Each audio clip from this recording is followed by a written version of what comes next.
तृणमूल कांग्रेस ने ट्वीट किया है चारों बाई इलेक्शन की सीटों पर। आप लोगों को भी बधाई हो, congratulation to all of you.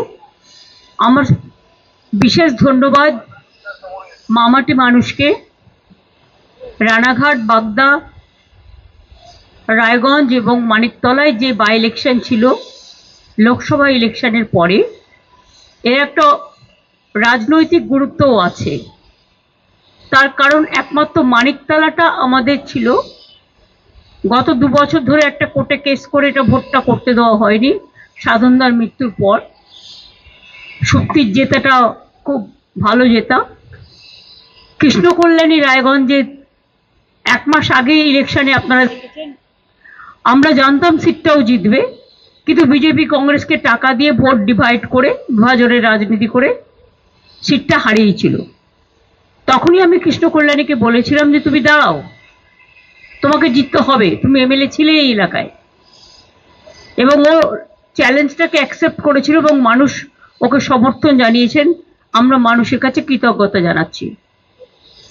Ranaghat মুকুটমণিও তাই, ও বিজেপির এমএলএ ছিল, কৃষ্ণকল্যাণীও বিজেপির এমএলএ ছিল, মুকুটমণিও বিজেপির এমএলএ ছিল। ও বিজেপি থেকে জয়েন করার পর আমরা ওকে তৃণমূলে টিকিট দিয়েছিলাম। তো মুকুটমণিও রানাঘাটে, যাই হোক, অপপ্রচার কুৎসা, নির্বাচন কমিশনের নানা চক্রান্ত ছিলই এবারের ইলেকশনে, সেই জন্য হয়তো হেরে গিয়েছিলেন। কিন্তু এবারে জিতে আসা, সে এমএলএ ছিল বিজেপি, এমএলএ হয়েছে তৃণমূলের, সুতরাং ওটাও বিজেপির সিট, তৃণমূল কংগ্রেস জিতেছে। রানাঘাট আর গাইঘাটাও তাই, গাইঘাটা সিটটাও বিশ্বজিৎ হেরে গিয়েছিল, কিন্তু খুব ভালো ছেলে, স্ট্রং ছেলে। ও আমার বললো দিদি আমি আগামী দিন লড়বো, কিন্তু এখন আমি এই সিটটা আমি লড়ছি না।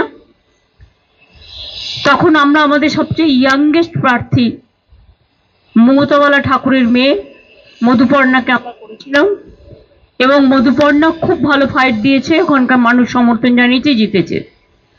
4টে সিটের মধ্যে 3টে সিট ছিল বিজেপি, লোকসভাতেও ছিল, বিধানসভাতেও ছিল, সেটা তৃণমূল কংগ্রেস জিতেছে, আর আমাদের সিটটা আমরা জিতেছি, অর্থাৎ আউট অফ 4। আমি এর জন্য মুখস্থ মানুষকে আমাদের কৃতজ্ঞতা, প্রণাম, সেলাম, দোয়া যাই বলুন, আশীর্বাদ, শুভকামনা, দণ্ডবত, জোহার সবকিছুই জানাচ্ছি। আজকের এই জয়টা মানুষের জয়।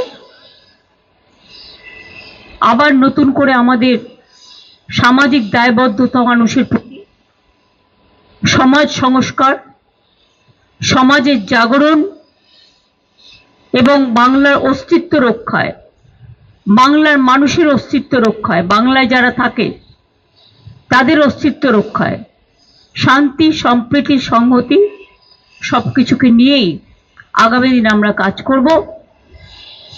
লোকসভা নির্বাচনের জয় এবং বিধানসভা নির্বাচনের জয় দুটোই আমরা ডেডিকেট করব 21শে জুলাই।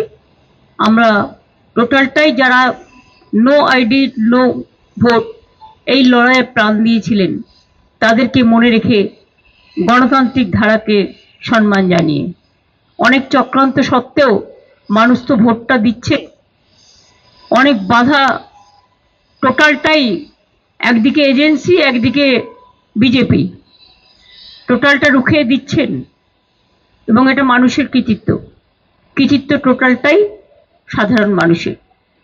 তাই মানুষের আমি এখনো বলবো, আমরা একটা রাজনৈতিক দল, সামাজিক দায়বদ্ধতা, সমাজ সেবা করা এটাই আমাদের কাজ।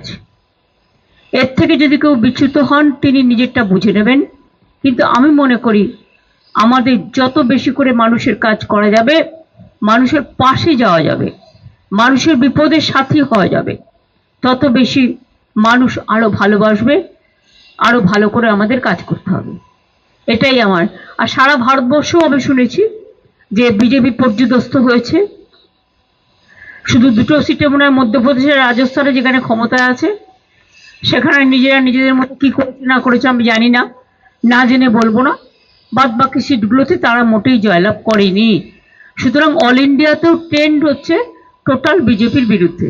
Didi, is this an indication that the government, the India government which is there at the center, might not be able to complete its full term, 5 years, and that the government is not that stable? The trend is very clear. Even earlier mandate also, it is not in favor of NDA. It is favor of India, and it is not favor of BJP. All together with the NDA party, all party. Maybe I may be wrong, but whatever I heard, I came to know that collectively they all got 46% vote, and India itself have got 51% vote. So mandate is against of them, and now again they have started the agency Raj, and this Nyaya Samhita bill, I don't know what they have done. Even doctors are afraid. Journalists, you must know how your life is also danger for this bill. Freedom is at stake.